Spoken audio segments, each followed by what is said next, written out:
You're listening to the Cyberwire Network, powered by N2K.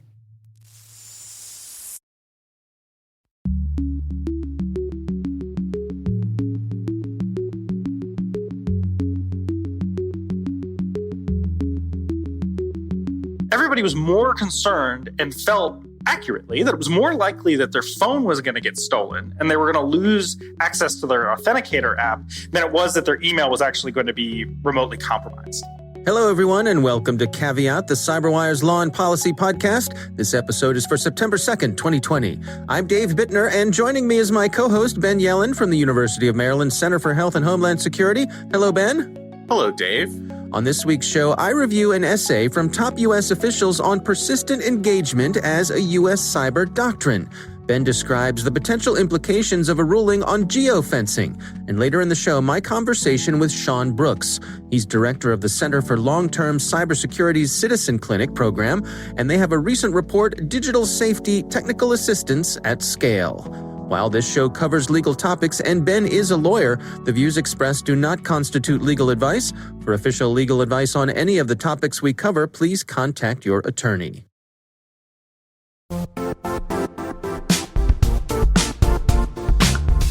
Now, a word from our sponsor, the Johns Hopkins University Information Security Institute, currently seeking qualified applicants for its innovative Master of Science in Security Informatics degree program. Study alongside world-class interdisciplinary experts and gain unparalleled educational, research, and professional experience in information security and assurance. Interested U.S. citizens should consider the National Science Foundation's CyberCore Scholarship for Service program, which covers tuition and a $6,000 annual professional development allowance, as well as providing a $37,000 additional annual stipend. Apply for the scholarship and the fall semester by March 1st. Learn more at cs.jhu.edu/MSSI.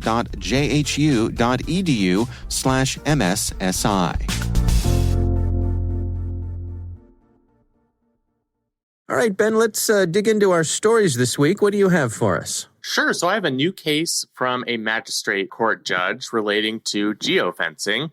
And you'd never guess where I found this case. It's from our favorite man crush, Professor Oren Kerr from the University of California, Berkeley. So I will try not to fanboy too much as I read about this case. All right. So geofencing, as we know, is a law enforcement tactic. I mean, it can be used as a tactic for any private enterprise, but particularly in the context of a law enforcement tactic, it's trying to find all of the devices that were in a particular area at a particular time so that you can start to narrow down the devices and figure out who might be the suspect in a particular crime. So in this case, we're talking about a series of armed robberies that took place, and law enforcement wanted to obtain from Google some geofencing information to figure out which devices might have been within the vicinities of these robberies. And this magistrate judge came up with what I think is the first actual opinion, legal opinion from a court, from a judge, related to geofencing in this country. Obviously, it's one magistrate judge. This could change. This could be appealed. We could get different results in different jurisdictions.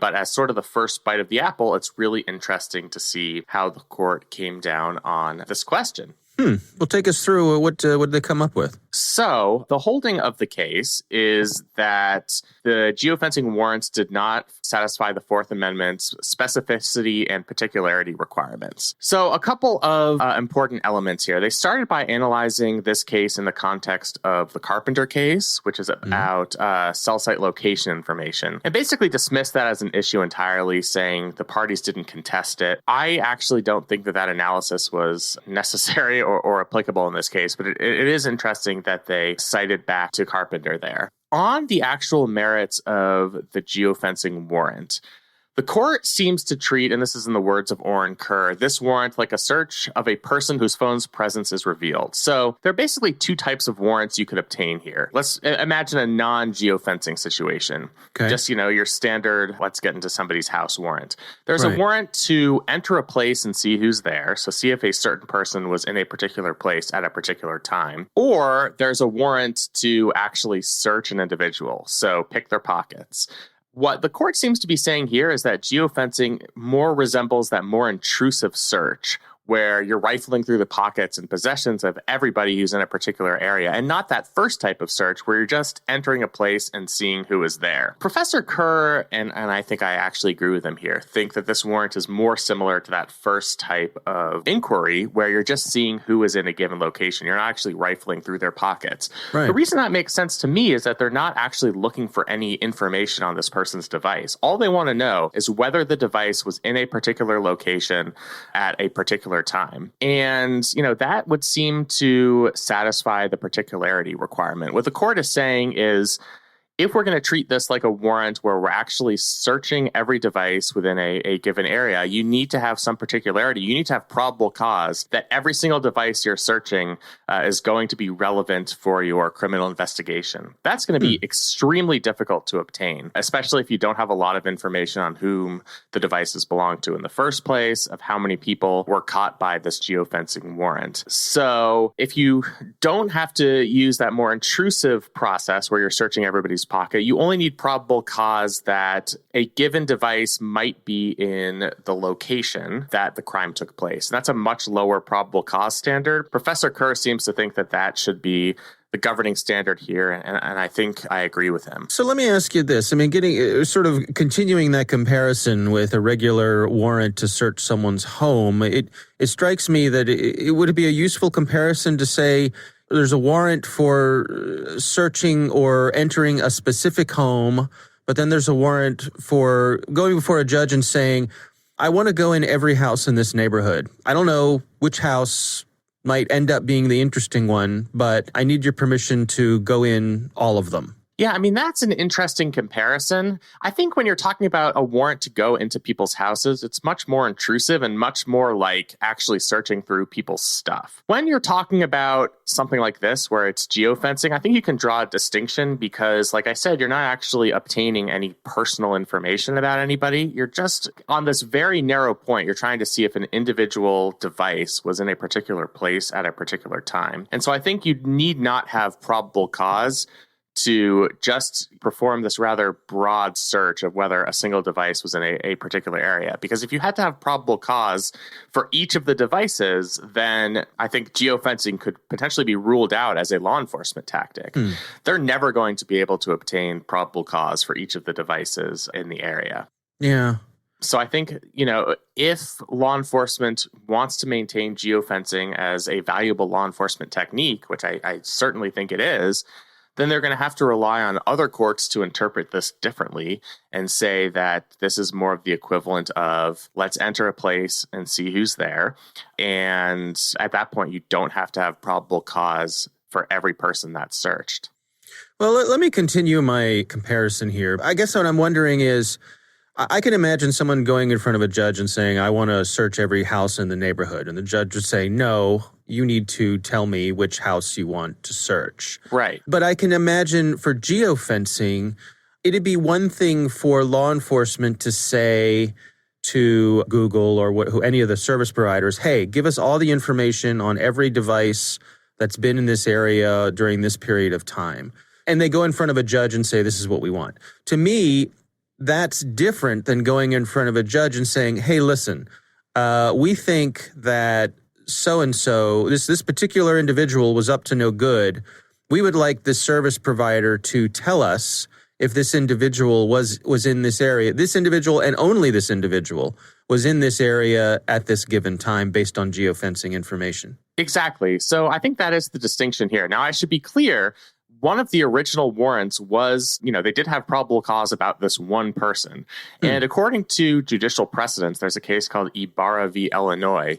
You can get a warrant to search as to whether an individual was in a particular location at a particular time. That is a permissible warrant, even if you don't have any more particularity beyond that. But you would need separate probable cause to search any person that was in that area.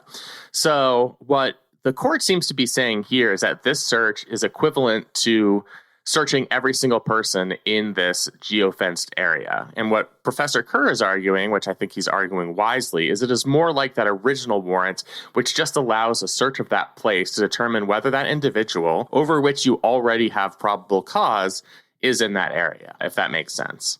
Yeah. Okay, yeah, that does make sense. So where do you think this goes next? I mean, what effect will this ruling have on things? So it is very limited to, this one individual case and one individual circumstance simply because it's a magistrate judge. It has persuasive authority because it's the first of its case, most likely in the entire country. But I think we're going to see a split between courts on this. I think other courts will agree that the particularity requirement of the Fourth Amendment is satisfied if you establish probable cause on one individual and you use geofencing to determine whether that individual was in that particular place at that particular time. That can satisfy the particularity requirement because you are not actually going in and obtaining personal information from all of the devices that are in that geofenced area. So I would predict that within the next year or so, we're going to get a case where law enforcement use this geofencing as a tactic, and we're going to see a court come out on the other side. And I think it's up to legal scholars to try and figure out which argument is more persuasive, which conforms to our current understanding of Fourth Amendment jurisprudence. When you get these splits, you start to see the academics get involved. They'll write law review articles. And then in turn, that starts to influence future judges. And when it gets to higher courts, they're going to rely on that scholarship. So I kind of imagine it like a long staircase to get to some sort of satisfying conclusion where we know full well whether geofencing is constitutional as a law enforcement tactic. And we're just on the first step of that long staircase.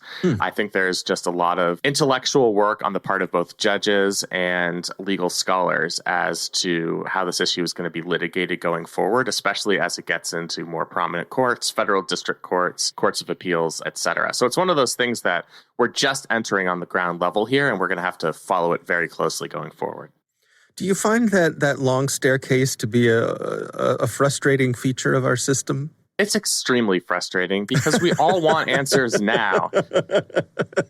Right. And here's the thing, Dave. I mean, to a non-legal person, what they want to know is, can law enforcement do this to me? They don't care about jurisdiction, Fourth Amendment jurisprudence, different types of warrants, the particularity requirement. All of that is the province of nerdy academics like myself. And it's very unsatisfying that we're not able to provide a solution here. And, this isn't unique to this particular issue. All Fourth Amendment issues and really all constitutional issues go through this sort of evolution. You're presented with a novel circumstance. This is still a relatively new technology, and it takes a while to establish valuable precedent on what court should do when faced with this circumstance, especially if there are two competing interpretations that are persuasive to different judges. But yes, it's absolutely frustrating. It's frustrating that we can't give people an answer. And I wouldn't necessarily say a chilling effect, but it could start to have an impact on people's actions. If they are reluctant to go into a specific location because of the threat of geofencing and not knowing whether you have adequate Fourth Amendment protection against that tactic, could potentially change people's behavior in somewhat disturbing ways. I mean, of course, for the average person out there, it would be far more valuable to get some finality on this. But I just think we're not there yet. All right. Well, we will watch it play out, right? I mean, that's all we can do at this point. Maybe in 3 years, we'll have a nice, satisfying answer for everybody, and we can look back on this first stair of the staircase. Fondly. Oh, goody. All right. Well, interesting stuff for sure.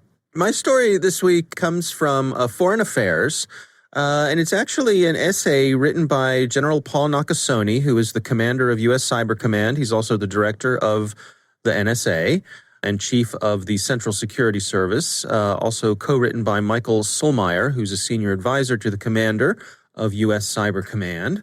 And it's titled How to Compete in Cyberspace, Cyber Command's New Approach. It's an interesting essay, also interesting to me just the way that this is put out there, the process of putting this article out before the public. And this is really U.S. Cyber Command and the powers that be who are in charge of our nation's defense when it comes to cybersecurity, putting out there what their policies are going to be, how they're looking at this stuff. And it's an interesting essay. Really, to me, what it comes down to is what they're saying is that this, I suppose, what is now an old-fashioned approach of being purely reactive, of having the old castle wall and moat and drawbridge, and when someone tries to do something to you in the cyber realm, that you respond to it, that no longer works anymore. And so they're using this policy of what they're calling defending forward. Now, Ben, defending forward. Sounds like a terrible euphemism. I have a tremendous amount of respect for General Nakasone, but I have to say that when I saw that, it struck me as sort of classic military doublespeak. Like, what's the difference between defending forward and attacking? Yeah, it also kind of sounds like a bad political campaign slogan. We're going to defend forward, where it doesn't actually mean anything, but it sounds like it's strong and cool. So, they're actually on to something very interesting here. The National Security Agency and the United States Armed Forces are moving toward persistent engagement in cyberspace. And this didn't come out of nowhere. In 2018, as part of the National Defense Authorization Act, Congress clarified that it gives the United States government statutory authority for military cyber operations to enable Cyber Command to conduct traditional military activities in addition to the more reactive activities that we were already undertaking. And after that law was passed, the White House, under President Trump, released its national cyber strategy, which sought to do much of the same thing that's outlined in this article, having a more persistent engagement in cyberspace, aligning our economic, diplomatic, intelligence, military efforts, a more holistic approach. So, part of me thinks about why was this article released? And my instinct is it is a shot across the bow to our adversaries, saying that we're taking cyber warfare very seriously. This is coming from the senior most official at U.S. Cyber Command, that, if you are going to attack us, we are not going to be reactive. We're going to take it to you, our adversaries, to you, our geopolitical enemies. And so I think that really, as much as the American people, for their information, this is what your government is doing, it's for our adversaries to know that this is a new day in the world of international cyber conflict. Well, and not coincidentally, peppered throughout this essay is the mention of elections, our own elections, other nations' elections. So I suppose not a very subtle hint at what they're going at here in terms of our adversary. As you say, this shot across the bow. Yeah, absolutely. And I think it reflects the reality that we're in this international global competition. He, as the country who has the greatest power in cyberspace, is going to obtain economic and political advantage and is going to expand their sphere of influence.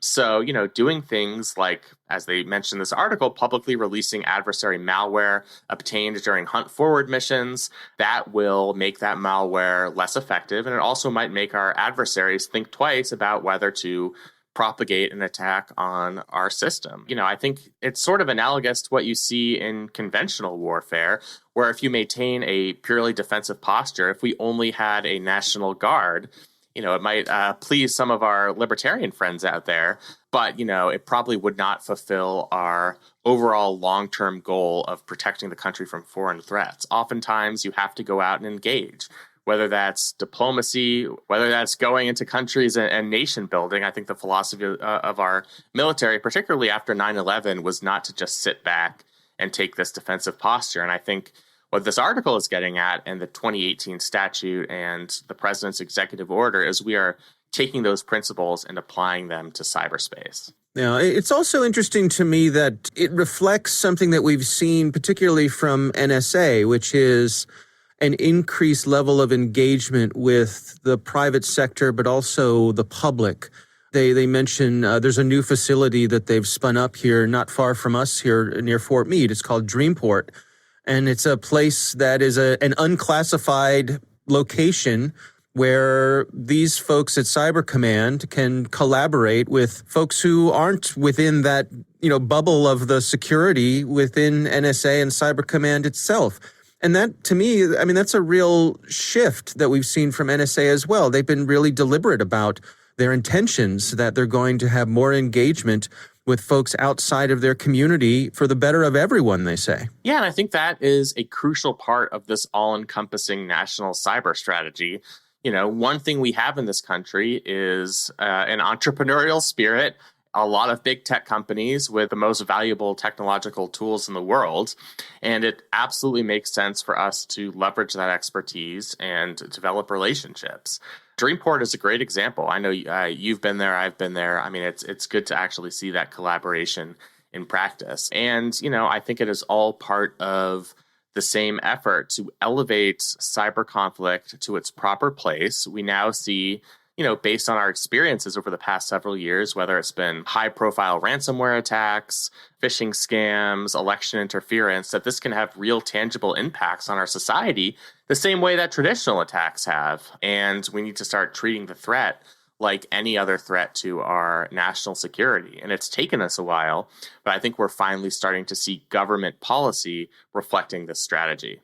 All right. Well, we will have a link to the essay in the show notes. It's an interesting read. Certainly gives you a good idea of the stated intentions of the folks at the national level who are defending us in the cyber realm. So highly recommended. Worth your time. Absolutely. All right, Ben, it is time to move on to our listener on the line. Our listener on the line wrote us an email here, and I will read it. It says, question for the Caveat podcast, and forgive me if this has been asked before, but your legalistic opinion, how legal are school device agreements if the parent doesn't have an option to decline the agreement?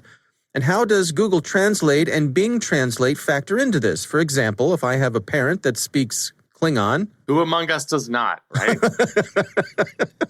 But nobody in the school district speaks that language, or they don't have the time to do this. So there's a couple of interesting questions here. What do you make of this, Ben? Great questions. Generally, these device agreements are not only enforceable, but I think the listener really gets to an important point that even if you, as a parent, can opt out in theory, you can't really opt out in practice. So the Electronic Frontier Foundation has done a lot of work on these device agreements, pointing out their potential flaws and the potential privacy concerns. And they got into this issue with opting out. Some school districts make it explicit that you can opt out if you don't want your child to be using one of these devices. Some schools don't really make it explicit. And in fact, when the Electronic Frontier Foundation has conducted opinion polling on this, many parents aren't aware that they even have the option of opting out. So if you don't know about it, you certainly won't be able to do it. And then even if you do know about it, I mean, opting out can just be an incredible hassle.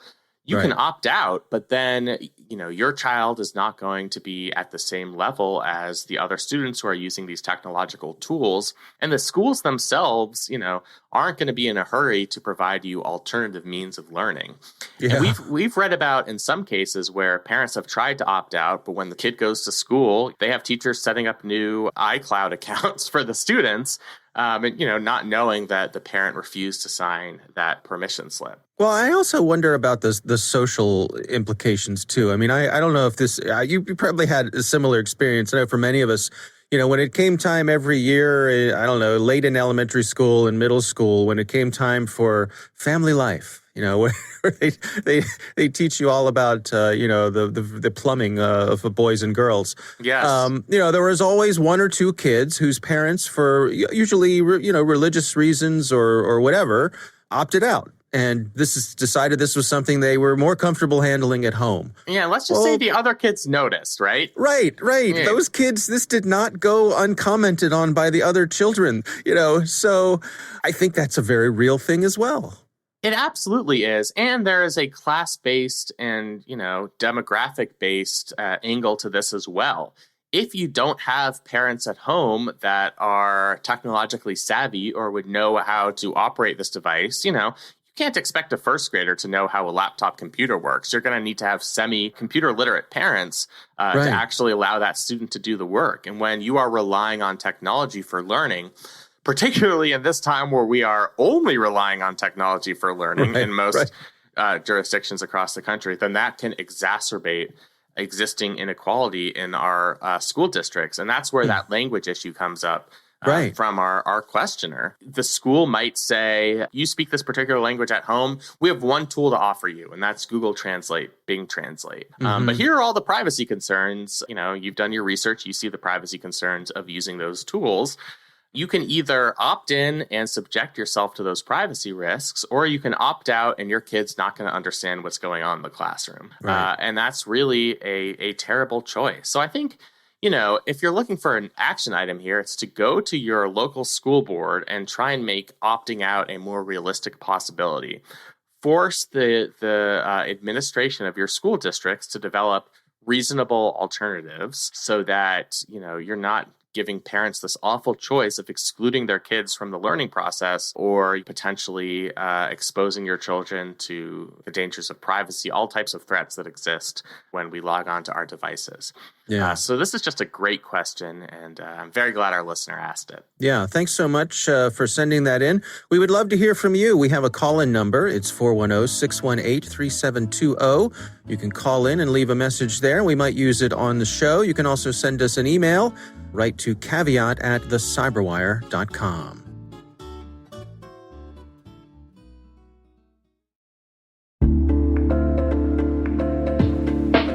And now, a word from our sponsor, SpyCloud, the cybercrime analytics leader. SpyCloud disrupts cybercrime by telling you what criminals know about your business and your customers, so you can take action to prevent ransomware, session hijacking, account takeover, and online fraud. SpyCloud constantly recaptures and analyzes new data from the criminal underground, including credentials, session cookies, and PII siphoned from malware-infected devices. With knowledge of the specific exposed data criminals have in hand from InfoStealer malware on managed and unmanaged devices, security teams can respond with a more efficient and effective process called post-infection remediation that fits seamlessly into existing incident response frameworks. Get SpyCloud's post-infection remediation guide outlining the 7 steps for preventing a malware infection from becoming a full-blown ransomware incident. Visit spycloud.com/cyberwire. That's spycloud.com/cyberwire. And we thank SpyCloud for sponsoring our show.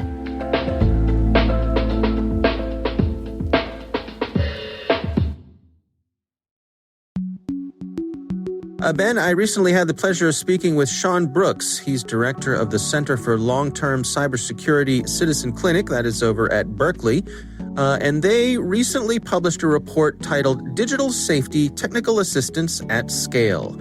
Interesting conversation here with Sean Brooks. The Citizen Clinic program has been running for about 3 years at UC Berkeley.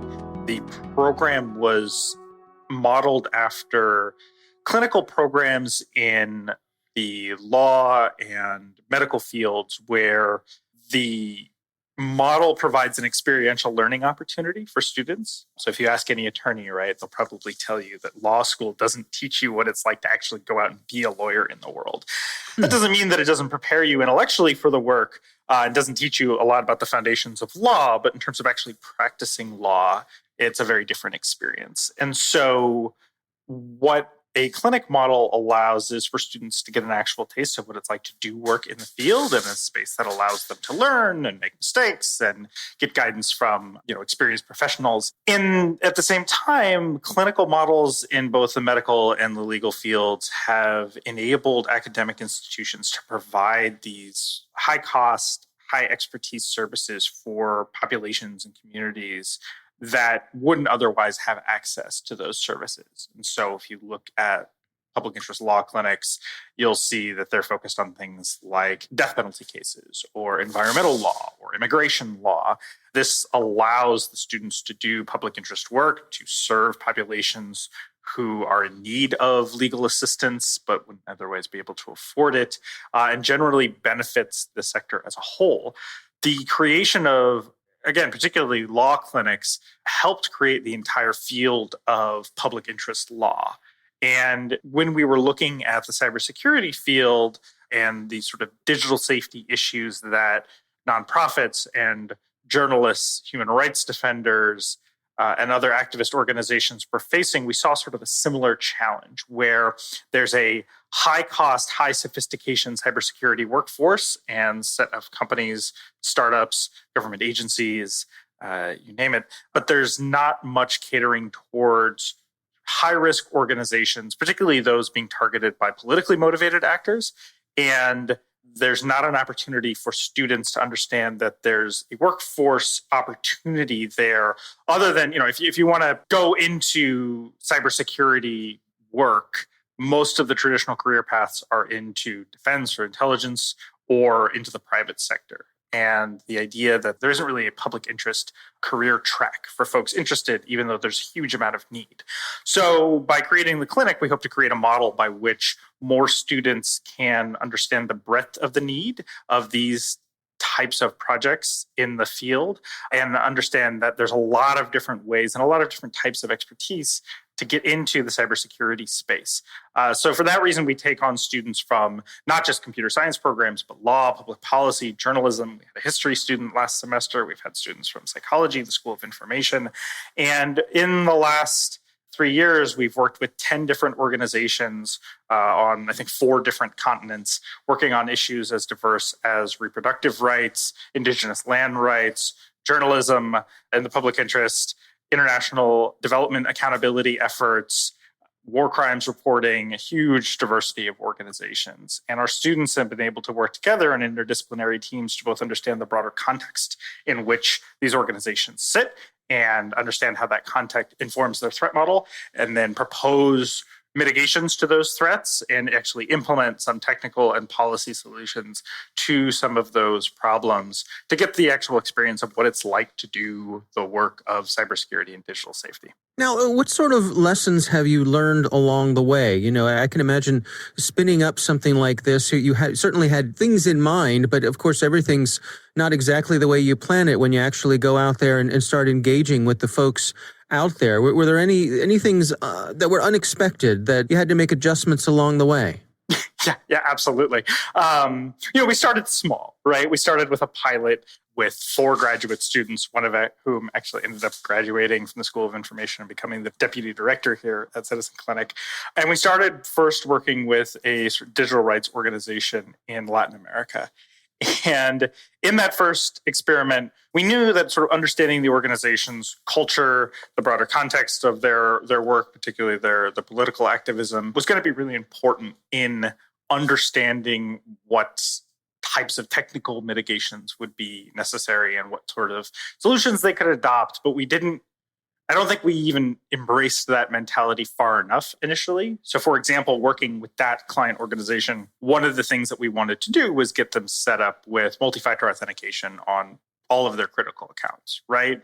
Really simple mechanism by which we could really improve the authentication security of that organization across the board. So we determined sort of what the 3 most critical accounts were for everybody in that organization.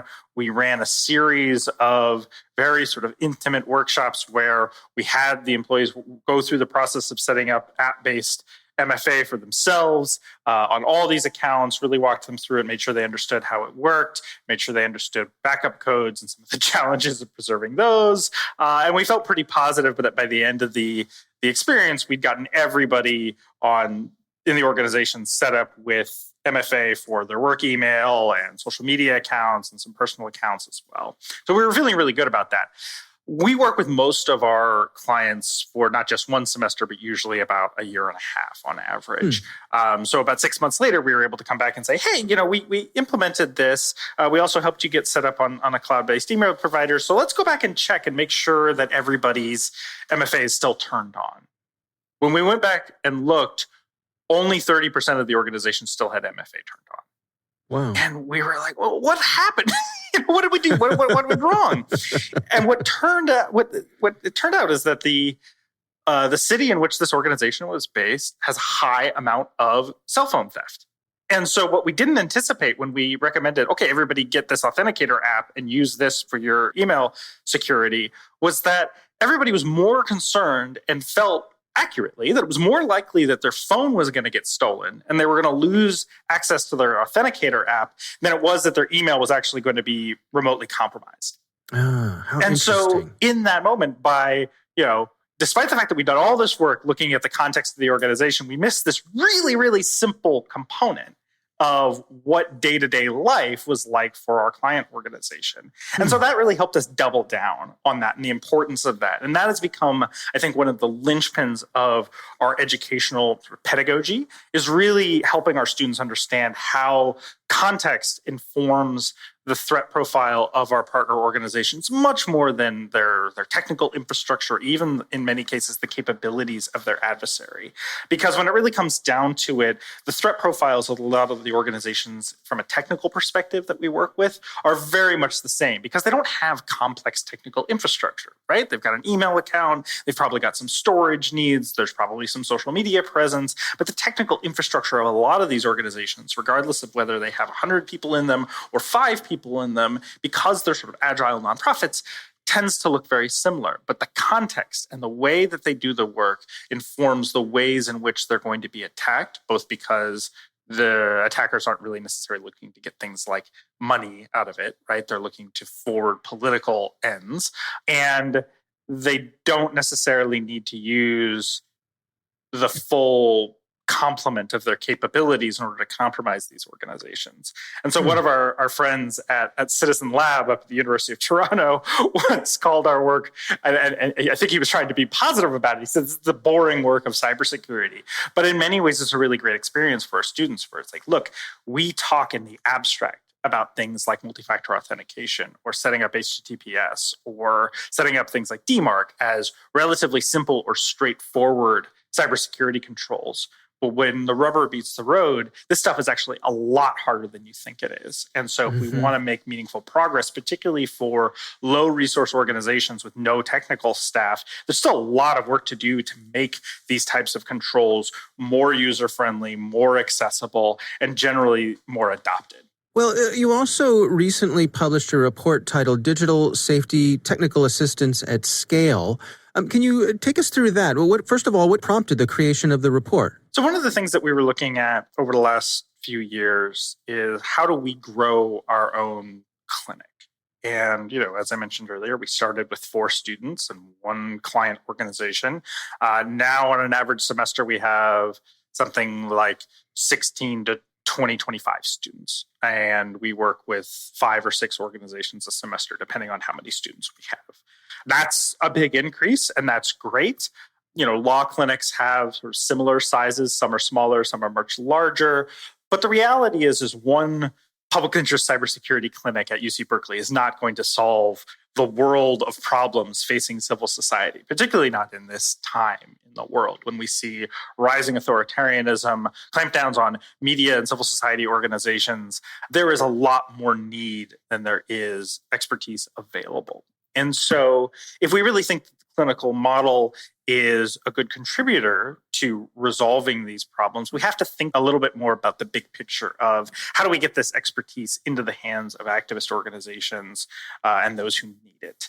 And so the paper was informed by what we've learned in the last 3 years at the clinic about the challenges of bringing this work to scale and what we think some of the opportunities out there in the broader ecosystem look like. Because in our mind, it's not just one clinic or even many clinics, but it's going to be a mix of contributors from the private sector, from government, from academia, from activist organizations, where currently the vast majority of technical assistance for civil society comes from, is from small nonprofits themselves, organizations like Access Now or the Electronic Frontier Foundation, Tactical Tech, or Internews. These are organizations that, while well established, are still fairly lean operations, and they're the main technical assistance providers out there in the world today. And so if we need to sort of raise the number of bodies working on this issue, but we also need to raise the level of sophistication in which this ecosystem works and collaborates with other contributors, as I mentioned, from other sectors as well. So we started with this question of, how is this supposed to get bigger? How are we supposed to make more helpers in this field? And one of the things we realized very quickly was we weren't entirely sure what exactly was supposed to get bigger. We knew that we needed more people, but were we trying to grow what exactly? Are we trying to grow the capacity of NGOs to take care of these issues themselves? Are we trying to make it easier for them to find help? And so what the report talks about is what are sort of the components of scale that we want to emphasize as the technical assistance ecosystem grows and matures? What are some of the things that need to be improved in existing practitioners? And what are some of the emergent models that we have seen in the last 3 years that might give us a sense of how do you do this work bigger and better? So we talked about 3 models that we've seen emerge, specifically our clinical model. We've also seen volunteer models where organizations are getting together as sort of hubs for particularly members of the private sector who are interested in using their skills for good, so organizations like I Am the Cavalry, where they get together a large group of volunteers and try to matchmake those volunteers. Particularly in the example of I Am the Cavalry, they're matchmaking those volunteers with organizations in the medical device or the airline industry or the auto industry, where there's not enough experts to deal with the large amount of technical systems going into these very critical machines and technologies, and helping them harden those systems out the gate to make sure that they're not going to people's bodies or on the roads or into the sky in an insecure fashion. There's another model that we've seen, which is also really encouraging and exciting, which is sort of this community hub model, where a couple of cybersecurity practitioners will create a hub for technical assistance directly focused on a specific community of need or on a specific advocacy sector. And we've seen this happen for reproductive rights. We've seen this happen for survivors of intimate partner violence. And these kind of community hub models can be focused on geographic areas, again, or specific sectors of advocacy or activism or specific issues. But what that community hub model allows is for that organization to become super embedded within that community and culture. And so all of that contextual awareness that I was talking about earlier, that becomes secondhand because they live and breathe it all the time. And they become sort of the center of excellence for that community. And they can do matchmaking. We've done a lot of work with a couple of sort of community hub organizations at the clinic where we now have a trusted relationship with that hub. And so as they come across organizations who might be a good fit for the clinic, whether it's they need help on a longer term basis or that the urgency of their needs is better addressed over time. Much of the work that we do is on the semester schedule, right? So we're not necessarily an emergency response organization. And so those community hubs can help funnel members of their community to organizations like ours or others, depending on their needs, and provide technical assistance for those who don't necessarily have a good fit in the sort of broader ecosystem. And so through these 3 models, all of these things have, these models have different places where they're more capable. And so what we tried to chart out in this paper was what kind of model fits what type of component of scale. And so the audience for the paper is folks who want to contribute to this space. So if you're a philanthropy, for example, a lot of philanthropic organizations are coming to understand that, every program needs some sort of capacity building in this space. So if you're looking to get something started up because you're funding in the environmental space or in a space that is generally not paid a lot of attention to digital safety issues in the past, and you're trying to figure out what the models are, hopefully this paper can help you understand, based on the problems that you've observed, what kind of technical assistance model might help the community of interest you're looking to support. All right, Ben, what do you make of that? I think it is a very cool project that they're undertaking at Berkeley to try and bring this important service, cyber knowledge, to members of the community that might not be able to get it. And not to mention my own institution, but I would encourage... to toot your own horn. Right. I would actually encourage all universities. He talked about that this is a multidisciplinary effort. I think particularly in the legal world, it's incumbent upon law schools to have cybersecurity clinics, because you're going to have victims of cyber crimes who don't know what their rights are, don't know what their obligations are. And, sometimes in other legal realms, often the cheapest, most effective legal resource is going to be these law school clinics. And this is something that's being offered not through the law school at Berkeley, but from an interdisciplinary level. And I think it's a very valuable tool. And I'm glad that he's introduced it. Yeah. Well, our thanks to Sean Brooks for taking the time for us. A little note, I saw just this past few days that Sean announced on his Twitter feed that he is actually moving on from the Center for Long-Term Cybersecurity Citizen Clinic. He's going to Facebook. He's going to be working on some stuff there. So congratulations to him. It seems like he's pretty excited about the possibilities there to contribute to some of the things that Facebook is working on. So again, our thanks to him for joining us. And that is our show. We want to thank all of you for listening. This episode is brought to you by Palo Alto Networks, the leader in cybersecurity. As AI-driven attacks increase, organizations can't afford to have network security that's stuck in the past. Discover how Palo Alto Networks can help you predict what's coming and proactively secure against it with a zero-trust, AI-powered network security platform built to secure whatever, whenever, wherever.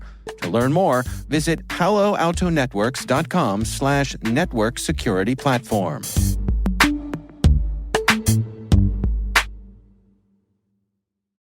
The Caveat podcast is proudly produced in Maryland at the startup studios of Data Tribe, where they're co-building the next generation of cybersecurity teams and technologies. Our coordinating producers are Kelsey Bond and Jennifer Iben. Our executive editor is Peter Kilpie. I'm Dave Bittner. And I'm Ben Yellen. Thanks for listening.